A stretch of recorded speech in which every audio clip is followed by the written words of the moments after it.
Just want to make a quick video. This is a 23 Bronco Sport, but I believe it's pretty much the same for a lot of other Fords as well. My buddy had left his windshield wiper up and closed his hood, and it had actually bent this arm. It like twisted it.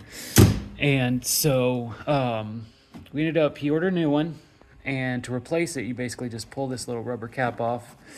It's a 15 millimeter nut, and we were having trouble getting this to pull off. There is a video online on a Bronco Sport forum where they said if you push down on here, it'll pop up. Yeah, it didn't do that. But what we did find is if you kind of push down and jiggle it, like by just pushing it repeatedly, it kind of loosens it. And then while you're doing that, you want to pull up with the other hand on here, and that's how we got it off. And I mean, this was after like taking a long ass screwdriver with a cloth around it so we didn't scrape anything, and pulling on it. We slipped a crescent wrench around it, couldn't get it to come off. And which all of that might have loosened it a little bit, but basically once we did this for like 10 seconds, and then while we kept doing that, we pulled up on here and it just popped right off nice and easy. Now, these things are splined. If you don't know what that means, just Google it. So when you do this, you want to be careful. The motor is behind here, and this nut's attached to the motor, and that's how it turns. And these splines slip over that to allow it to turn. Do not mess up those splines, or it won't turn. I actually had that happen on a 14 Escape when I had problems with this. Also, if you ever have to take this off, you want to try and mark it.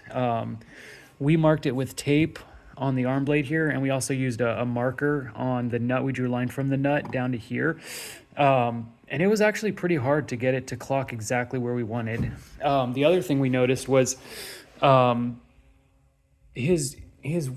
seemed like the good way, mine stopped right here, and we couldn't get his to get quite right there. It was stopping, mine would stop like right here. We both have Bronco Sports.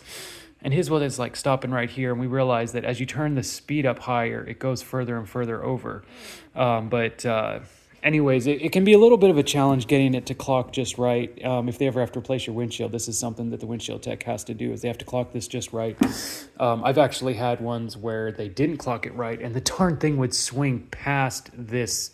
I think it's the A, whatever, there's like the A, the B, the C, whatever, but it would go past this, which is not good. It could end up scratching this up and all the stuff. So anyways, just if you ever have to replace this, make sure that you mark it first. Do your best to mark it so you can clock it right when you put it back on, and that's how you get this off. Just a nice little adventure on changing a windshield wiper arm that ended up, we spent like an hour on it, which was ridiculous, we thought, but yeah.